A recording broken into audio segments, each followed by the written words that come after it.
தனியாய் சந்திக்கிற ஒரு கிருபையை கர்த்தர் தருவீராக. ஆமென். நான் கிட்டத்தட்ட ஒரு 8 ஆண்டுகள் இருக்கும்னு நினைக்கிறேன். ஸோ 8 ஒரு 10 ஆண்டுகளே இருக்கும். நானும் என்னுடைய மனைவி, அப்போ பாஸ்டர்மா 2 பேரும் சேர்ந்து புளியக்குளத்தில் ஒரு வீட்டில் ஜோம் பண்ணுறதுக்காக ஒரு பிரதர் கூப்பிட்டுருந்தார். ரொம்ப வருந்தி அவர் கூப்பிட்டுருந்தார். இந்த மாதிரி 2 பேரும் நீங்கள் வாங்க, எங்கள் வீட்டில் ஒரு நாள் ஜோம் பண்ணிட்டு போங்க அப்படின்னு சொன்னார்.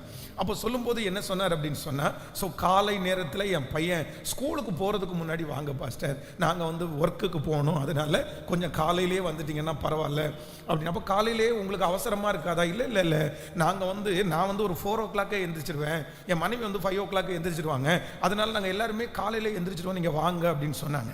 அப்போ ஒரு 7 மணிக்கு அவங்களுடைய வீட்டிற்கு நாங்கள் உள்ளே போகிறோம். 8-8:30 மணிக்கு அந்த பிள்ளைய ஸ்கூலுக்குள்ளே அவங்க அனுப்பணும். 7 மணிக்கு அந்த வீட்டுக்குள்ளே போகும்போது அந்த வீடு உண்மையிலே எனக்கு இன்னைக்கும் என்னுடைய கண்களை விட்டு மாறல.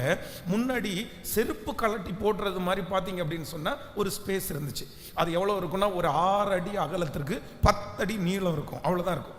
6 அடி அகலம். அது நம்ம சிலர் வீட்டில் வராண்டா இருக்கும் பாருங்களேன், அந்த மாதிரி ஒரு முன்னாடி அது க்ளோஸ் பண்ணி தான் இருந்தாங்க. கதவை திறந்த உடனே அந்த 5க்கு 10 அந்த மாதிரி நீளமாக இருக்குது. அதில் அவங்களுடைய பியூரோலாம் வச்சுருக்கிறாங்க. ஸோ அதிலிருந்து உள்ளே போனால் ஒரு ரூம் ஒரு 12 அடிக்கு ஒரு 10 அடி மாதிரி ஒரே ஒரு ரூம். அந்த ரூமில் சமைக்கிற சமையல் கட்டு இருக்குது. அந்த இடத்துல அவங்க படுக்கிறதுக்கு ஒரு கட்டில் ஒன்று இருக்குது. அந்த இடத்துல பார்த்தீங்கன்னா முன்னாடி ஒரு பியூரோ வச்சுட்டாங்க, வெளியில் பாத்ரூம். அப்போ ஒரு 7-7:30 மணி ஆகும்போது அவருடைய பையன், இவங்க என்ன சிஸ்டர் என்ன பண்ணாங்கன்னா, அவங்க ஜபத்தில் இருந்தாங்க, அவங்க பையன் ஓடி வந்தான். ஓடி ஒரு இடத்துல பார்த்தீங்க அப்படின்னு சொன்னால் ஒரு ஸ்க்ரீன் அங்கே தொங்கிட்டு இருந்துச்சு. அந்த ஸ்க்ரீனை விலைக்கு அந்த இடத்துல அந்த பையன் முழங்கால் படிக்கிட்டான். அந்த ஸ்க்ரீனு காற்றடிச்சு பறக்கும்போது வெளியில் வருது, முழங்காலில் நின்று கிட்டத்தட்ட ஒரு 20-25 நிமிடங்கள் அந்த சின்ன பையன், அப்போ ஒரு 3rd ஸ்டாண்டர்டு படிக்கிற பையன், அந்த பையன் ஜோம் பண்ணிட்டு ஒரு 20 நிமிடங்கள் தாண்டி வந்தான். எனக்கு ரொம்ப ஆச்சரியமாக இருந்துச்சு. உடனே அவனை பக்கத்தில் கூப்பிட்டு, இந்த வயசுலேயே நீ இவ்வளோ ஜோம் பண்ணுறியப்பா, ஸ்கூலுக்கு போகிறதுக்கு முன்னாடி இவ்வளோ நிமிஷம் ஜோம் பண்ணுறியே, எனக்கு ரொம்ப சந்தோஷமாக இருக்குது, ஆண்டவர் உன்னை பல மடங்கு ஆசீர்வதிப்பார் அப்படின்னு நான் நிறைய வார்த்தையை சொல்கிறேன். சொன்ன உடனே அந்த பிரதர் சொன்னார், பாஸ்டர், இந்த வீட்டிலேயே எங்களுக்கு ஒரு முக்கியமான ஒரு இடம் இருக்குது. அந்த இடம் என்ன அப்படின்னா எங்களுடைய ப்ரேயர் ரூம். அந்த ப்ரேயர் ரூம் அப்படின்னு சொல்லிட்டு கூட்டிகிட்டு போய் அந்த ஸ்க்ரீனை திறந்து காமிச்சாரு. அவ்வளோதான், ஒரு பீரோ வைக்கிற அளவுக்கு தான் அந்த இடம் இருக்குது. அந்த இடத்துல பார்த்தீங்கன்னா முன்னாடி மேலே எழுதியிருந்து த வார் ரூம் அப்படின்னு, யுத்தம் நடக்கிற ரூம் அப்படின்னு அதில் எழுதியிருந்து, அதில் ஜெபத்தை கேட்கிறவரே மாம்சமான யாவரும் உம்மை தேடி வருவார்கள் அப்படின்ற வசனம் அந்த இடத்துல எழுதப்பட்டிருந்தது. அப்பா அவர் அந்த இடத்த காமிச்சு சொன்னார், பாஸ்டர் நான் மோஸ்ட்லி ஒரு 4 o'clock எந்திரிச்சிருவேன், எந்திரிச்சு ஒரு 1 மணி நேரம் இந்த இடத்துல நின்று தனியாக நான் ஜெபம் பண்ணுவேன். நான் ஜெபம் பண்ணி முடிச்ச உடனே என்னுடைய மனைவியை எழுப்பி விடுவேன். அவங்க 5 to 6 மணி வரைக்கும் அவங்க ஜெபம் பண்ணிடுவாங்க. அதுக்கப்புறம் பிள்ளையினுடைய காரியத்தை ஜெபம் பண்ணுவோம். எங்கள் பையன் ஸ்கூலுக்கு போகிறதுக்கு முன்னாடி இந்த ஒரு 7:30 மணிக்கு ஆரம்பிச்சான்னா ஒரு 25 நிமிஷம் 30 நிமிஷம் அவன் ஜெபம் பண்ணுவான். எங்களுடைய தனி ஜெப அறை இது அப்படின்னு சொன்னார். எனக்கு ரொம்ப ஆச்சரியமா இருந்துச்சு. ஒரு 12க்கு 10 ரூம்ல அவங்க சமையல் பண்ணி, அவங்க அந்த இடத்துல துணி சேஞ்ச் பண்ணி, அந்த இடத்துல உறங்கி, அந்த இடத்துல ஆண்டவரை தனியாய் சந்திப்பதற்கு ஒரு இடத்தை அவங்க வச்சிருக்கிறத குறித்து ரொம்ப பெருமையா இருந்துச்சு. மனதார ஜெபம் பண்ணிட்டு கடந்து வந்தேன். பல ஆண்டுகள் தாண்டிருச்சு.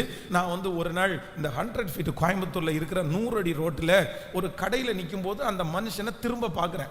அவங்க நம்ம சர்ச் பிலீவர் இல்லை, நான் பைபிள் காலேஜில் நான் படிக்கும்போது ஒரு நண்பர் ஆனவர். அதுக்கப்புறம் அவரும் மறந்துட்டார், நானும் மறந்துட்டேன். ஒரு 5-6 ஆண்டுகள் தாண்டி அந்த இடத்துல அவரை சந்திக்கிறேன். சந்தித்த உடனே என் கையை கொடுத்து, பிரைஸ் தி லார்ட் பாஸ்டர், எப்படி இருக்கிறீங்க, நம்ம ரொம்ப நாள் ஆச்சுல நம்ம சந்திச்சு அப்படின்னு கேட்டேன். அப்போ நான் கேட்டேன், நீங்கள் எப்படி இருக்கிறீங்க அப்படின்னு கேட்டேன். நல்லா இருக்கிறேன். எடுத்த உடனே அவரை பார்த்து கேட்டேன், அந்த ஜெப அறையில் இன்னைக்கு வரைக்கும் ஜெபம் பண்ணிட்டு இருக்கீங்களா அப்படின்னு கேட்டேன். ஐயோ பாஸ்டர், என்ன மறக்காம வச்சிருக்கிறீங்க?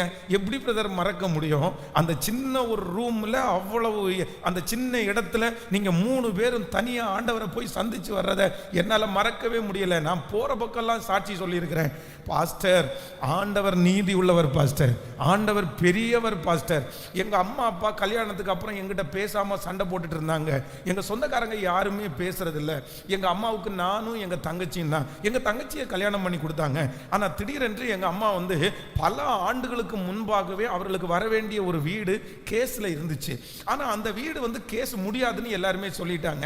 திடீரென்று போன 2 ஆண்டுகளுக்கு முன்னாடி எங்கள் அம்மா கூப்பிட்டு, எப்பா இந்த மாதிரி அந்த கேஸை வின் பண்ணி அந்த வீடு எனக்கு கிடைச்சிருச்சு, ஆனால் ஆண்டவர் என்கிட்ட தெளிவாக பேசினாரு, இந்த வீட்டை உன் மூத்த மகனுக்கு எழுதி கொடுன்னு சொன்னாரு. அந்த வீட்டை எனக்கு எழுதி கொடுத்து இன்றைக்கு அந்த வீட்டில் வந்து கிட்டத்தட்ட ஒரு 6 ரூம் இருக்கு பாஸ்டர். அந்த ஒரு ரூமை முழுக்க நாங்கள் ஜெப அறையாகவே மாற்றி விட்டோம். அந்த ஜெப அறையில் இன்று வரையிலையும் நாங்கள் ஆண்டவரை சந்தித்து கொண்டே இருக்கிறோம். ஆண்டவருடைய பிள்ளைகளே, அவரை கனப்படுத்துகிறவர்களை கர்த்தர் ஒரு நாளும் விடமாட்டார்.